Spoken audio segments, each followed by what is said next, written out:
So ఇక్కడ మీరు background లో ఇమేజ్ చూడొచ్చు. Change in velocities of and return. మీరు ఇమేజ్ చూడండి, ఒక కార్ అనేది ట్రావెల్ అవుతుంది. అట్ ద సేమ్ టైం మనకు స్పీడోమీటర్ కూడా ఇక్కడ అబ్జర్వ్ చేయొచ్చు. If you observe that if a car moves at a constant velocity then the acceleration is zero. అంటే ఇక్కడ ఏమవుతుంది, వెలాసిటీ అనేది జీరో ఉందంట. ఈ velocity zero then not zero, velocity అనేది ఏమవుతుంది ఇక్కడ కాన్స్టెంట్ గా ఉంది. దెన్ యాక్సలరేషన్ ఏమవుతుంది అని అంటున్నారు, యాక్సలరేషన్ జీరో అవుతుంది. This is very important. ఒకవేళ మనకి వెలాసిటీ అనేది కాన్స్టెంట్ గా ఉంటే యాక్సలరేషన్ ఏమవుతుందండి, జీరో అవుతుంది. So clear. Why, what is the definition for the acceleration? Acceleration definition ఏం చెప్పొచ్చు మనం? What can we say acceleration definition? చెప్పండి, యాక్సలరేషన్ డెఫినేషన్ ఏం చెప్పొచ్చు? ఎస్, యాక్సలరేషన్ అంటే రేట్ ఆఫ్ చేంజ్ ఆఫ్ వెలాసిటీయే కదా. మరి వెలాసిటీ కాన్స్టెంట్ అయినప్పుడు యాక్సలరేషన్ ఏమవుతుంది, జీరో అవుతుంది. సింపుల్. మీకు ఇక్కడ డెఫినేషన్, యాక్సలరేషన్ డెఫినేషన్ తెలిస్తే ఈ కాన్సెప్ట్ ఈజీగా అర్థమవుతుంది. డన్. యాక్సలరేషన్ అంటే rate of change of velocity. మరి వెలాసిటీ కాన్స్టెంట్ ఉన్నప్పుడు యాక్సలరేషన్ ఏమవుతుందండి, జీరో అవుతుంది. Done. Clear. Next, so constant speed versus changing speed. అసలు కాన్స్టెంట్ స్పీడ్ అంటే ఏంటి, చేంజింగ్ స్పీడ్ అంటే ఏంటో చూద్దాం ఒకసారి. సో కాన్స్టెంట్ స్పీడ్ అంటే ఏం లేదు, through out the entire distance. Suppose నేను ఇక్కడ నుంచి ఈ ప్లేస్ ఏ నుంచి నేను బి ప్లేస్ కి ట్రావెల్ చేయాలి. ఏ నుంచి బి ప్లేస్ కి ట్రావెల్ చేయాలంటే suppose the distance is around 2 kilometers. So ఈ 2 kilometer డిస్టెన్స్ ని నేను ట్రావెల్ చేయాలండి, ట్రావెల్ చేయాలి A to A B. This is 2 kilometers, right? So ఏదైతే స్పీడ్ అంటే ఏ నుంచి బి వరకు ట్రావెల్ చేసే స్పీడ్ ఉంటుంది కదా, ఆ స్పీడ్ ఏం చేస్తాము, సేమ్ గా ఉంటుంది, కాన్స్టెంట్ గా ఉంటుంది. That is known as the constant speed. But మరి చేంజింగ్ స్పీడ్ అంటే ఫర్ సపోజ్ బ్యాక్గ్రౌండ్ లో మనకి ఇమేజ్ సైకిలిస్ట్ కనిపిస్తున్నారు. సైకిలిస్ట్ పొజిషన్ ఏ నుంచి పొజిషన్ బి వరకు సేమ్ స్పీడ్ ఉంటుందా అంటే ఉండదు. ఎందుకనంటే ఒకవేళ మనకి ఇక్కడ బ్రేకర్స్ వచ్చినప్పుడు ఏమవుతుంది, స్పీడ్ బ్రేకర్స్ వచ్చినప్పుడు ఏమవుతుంది, మనం స్లో చేస్తాం, again fast, again slow, fast, so fast. అంటే ఇక్కడ చేంజ్ ఇన్ స్పీడ్ అనే ఫినామినా అనేది జరుగుతుంది. సో దాన్ని మనం ఏం చెప్తాము, చేంజింగ్ స్పీడ్ అని చెప్తాము. Done. Yes.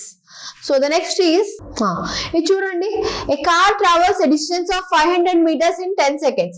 What is the car speed?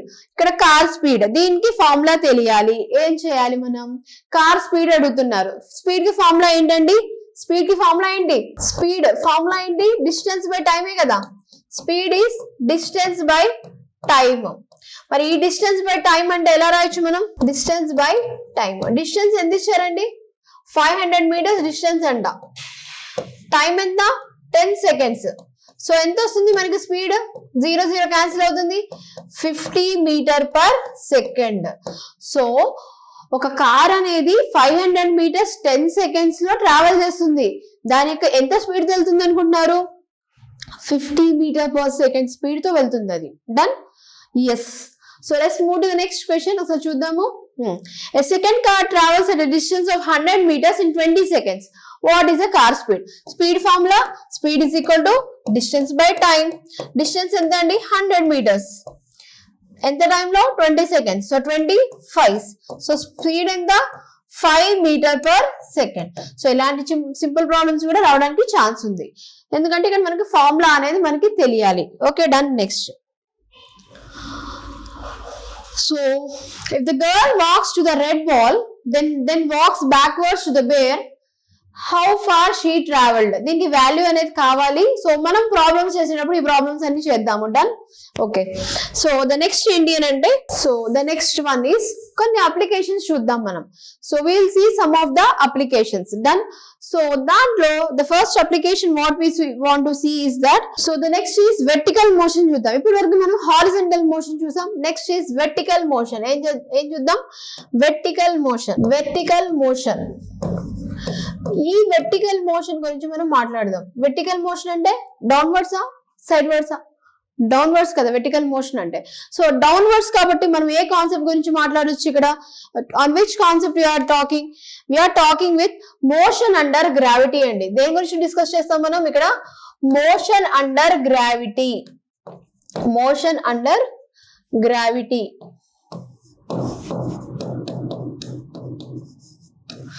So vertical motion అంటే మోషన్ అండర్ గ్రావిటీ. దీన్ని మనం ఏం చెప్పొచ్చు? Acceleration due to gravity. So we have to take the phenomena of acceleration due to gravity. Done. Okay, so దీన్ని మనం ఏమంటాం? G అని చెప్తామా? What we say this as a gravity G. So acceleration due to gravity అంటే suppose నా చేతిలో pen ఉంది, I'm throwing like this, కింద పడుతుంది, అవునా కదా? We are making this freely falling body downwards. అంటే నేను కొంత హైట్ లో నుంచి ఈ పెన్ ని నేను పడేస్తే ఏమేం పారామీటర్స్ ఎఫెక్ట్ అయ్యేదో చూద్దాం. స్పీడ్ ఏమవుతుందండి? డిక్రీజ్ అవుతుంది. That is very important, we have to know. Speed అనేది ఏమవుతుంది? డిక్రీజ్ అవుతుంది. మరి స్పీడ్ డిక్రీజ్ అవుతుంది. ఎందుకు డిక్రీజ్ అవుతుంది అని అంటే ఒక హైట్ లో నుంచి పడేస్తున్నాం కాబట్టి స్పీడ్ అనేది డిక్రీజ్ అవుతుంది. This is acceleration due to gravity. మరి ఈ గ్రావిటీ అనేది ఏ క్వాంటిటీ అనేది ఇంపార్టెంట్. మరి ఏ క్వాంటిటీ అండి? This is a vector quantity. ఎందుకు వెక్టార్ క్వాంటిటీ చెప్తున్నారు మేడం అంటే it's falling downwards, it is directed only downwards, అవునా కదా? అంటే డైరెక్షన్, మ్యాగ్నిట్యూడ్ తో పాటు డైరెక్షన్ కూడా ఉంది మనకి ఇక్కడ. Yes or not? Yes. So అందుకే gravity is an vector quantity. So ఆ పాయింట్స్ రాద్దాం మనం. యాక్సిలరేషన్ డ్యూ టు గ్రావిటీ అంటే ఏం చెప్పొచ్చు మనం? Falling body from the height. Falling body from the height.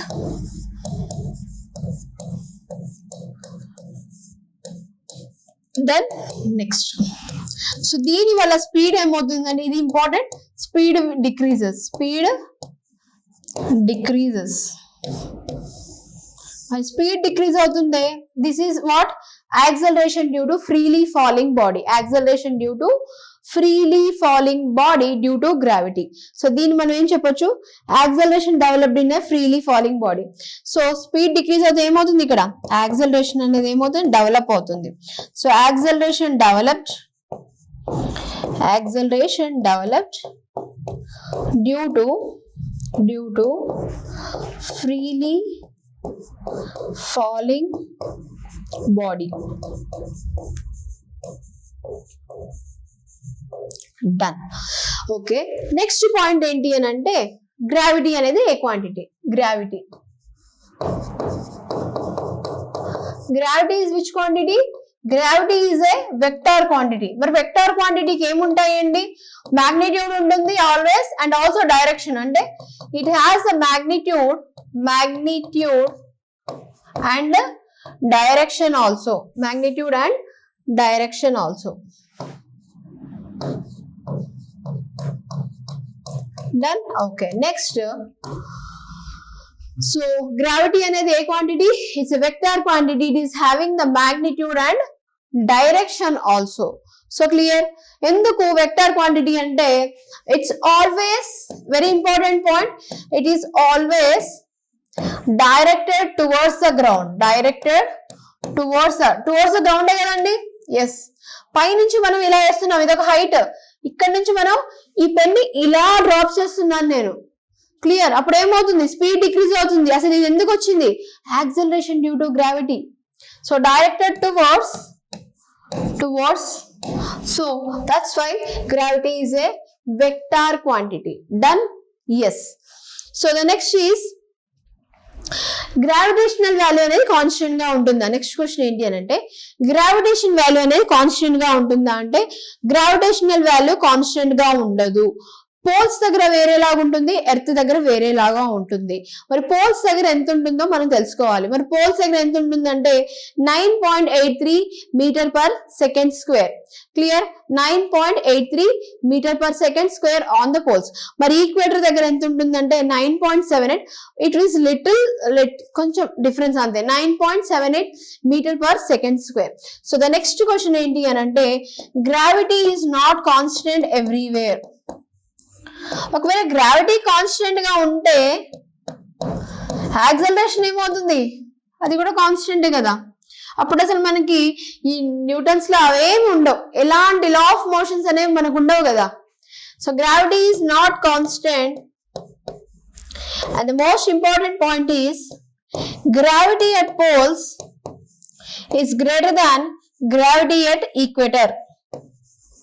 మరి గ్రావిటీ అట్ పోల్స్ ఎంత ఉంటుందంటే 9.87 ఉంటుంది. 9.87 మీటర్ పర్, నాట్ 87, 83 అండి, sorry 83 metre per second square. మరి గ్రావిటీ ఆఫ్ ఈక్వేటర్ ఎంత ఉంటుందంటే 9.78 metre per second square. So ఈ వాల్యూస్ బేస్ చేసుకొని మీరు చెప్పొచ్చు పోల్స్ దగ్గర గ్రావిటీ ఎక్కువ ఉందా, ఈక్వేటర్ దగ్గర గ్రావిటీ ఎక్కువ ఉందా అనేది మనం ఇక్కడ చూసి చెప్పొచ్చు. Yes or not? Yes. So ఎందుకు పోల్స్ దగ్గర ఎక్కువ ఉంది అని అంటే పోల్స్ అనేవి కంప్రెస్ అవుతాయి కాబట్టి. పోల్స్ దగ్గర ఎక్కువ ఎందుకు ఉంటాయంటే the reason is here it has been compressed. ఇక్కడ కంప్రెస్ అవుతుంది, అందుకే మనకి యాక్చువల్ గా ఎర్త్ సర్కిల్ గా ఉండదండి, బల్జ్ గా ఉంటుంది. సో ఇక్కడ వచ్చేసి ఏమవుతుంది, బల్జ్ ఫామ్ లో ఉంటుంది. ఎలా ఉంటుంది, బల్జ్ అవుతుంది, ఉబ్బుతుంది అనమాట. ఇక్కడ మీరు అబ్జర్వ్ చేస్తే కంప్రెస్ అనేది అవుతుంది. So done. ఎస్. మరి ఒకసారి రేడియస్ చూద్దామా, రేడియస్ ఎలా ఉంటుందో. Next radius. So radius of poles ఎలా ఉంటుంది, greater than or less than? How it will be? It will be always less than radius of the equator. Radius of the equator అంటే poles దగ్గర radius అనేది చాలా తక్కువగా ఉంటుంది. దేన్ని compare చేస్తే? ఈక్వేటర్ ని కంపేర్ చేస్తే. ఇది కూడా ఇంపార్టెంట్ పాయింట్ అండి. డన్. ఓకే. సో ఒకసారి చూద్దాము. సో ఇవి పోల్స్, ఇది ఈక్వేటర్, అవునా కాదా? Yes. These are poles and these are the equators. ఇది radius of the pole, radius of equator. So మనకి సర్క్యులర్ గా ఉండదు, కొంచెం బల్జ్ అయినట్టు ఉంటుంది, ఎందుకంటే పోల్స్ దగ్గర కంప్రెస్ అవుతుంది, ఈక్వేటర్ దగ్గర బల్జ్ అయితే అవుతుంది. This point you have to know. So clear. So this about the gravity అన్నమాట. నెక్స్ట్ మరి యావరేజ్ వాల్యూ ఆఫ్ ఎర్త్ అని అడిగితే క్వశ్చన్ లో, సో దాని గురించి కూడా ఒక పాయింట్ రాద్దాం మనం. సో నోట్ పాయింట్ ఏంటి అని అంటే, కలర్ చేంజ్ చేద్దాం. నోట్ పాయింట్ ఏంటి అని అంటే the average value of earth gravity ఎంత ఉంటుందండి, ఎంత ఉంటుంది చెప్పండి. యావరేజ్ అంటే పోల్స్ కి ఈక్వేటర్ కి మధ్యలో ఎలా తీసుకోవచ్చు, ఎంత తీసుకోవచ్చు? 9.8 మీటర్ పర్ సెకండ్ స్క్వేర్. దీన్ని 10 మీటర్ పర్ సెకండ్ స్క్వేర్ కూడా తీసుకోవచ్చు. Very important. So the average value of earth gravity అండి, the average value of gravity ఇది is 9.8 meter per second square. దీన్ని మనం 10 మీటర్ పర్ సెకండ్ స్క్వేర్ కూడా మనం చెప్పొచ్చు. Done. Then gravity on moon earth కి ఎంత ఈక్వల్ అవుతుందో చూద్దామా, ఆ పాయింట్ కూడా చూద్దాం. So the gravity on moon, so the gravity on the moon అనేది ఎంత ఉంటుంది అని అంటే 1/6 of gravity of the earth. ఇది కూడా very important. The gravity of moon is equal to 1/6 of gravity of earth. ఇవన్నీ స్టాటిక్ పాయింట్స్. మనకి general గా సెంట్రల్ ఎగ్జామ్స్ లో స్టాటిక్ క్వశ్చన్స్ అనేవి ఎక్కువ ఇస్తాడు, ఒకసారి అబ్జర్వ్, అవి కూడా చూసుకోవాలి మన ఎగ్జామ్ లో. Done. The gravity of moon is equal to 1/6 of the gravity of the earth. Done. Next. So next class లో కొన్ని అప్లికేషన్స్ చూద్దాం.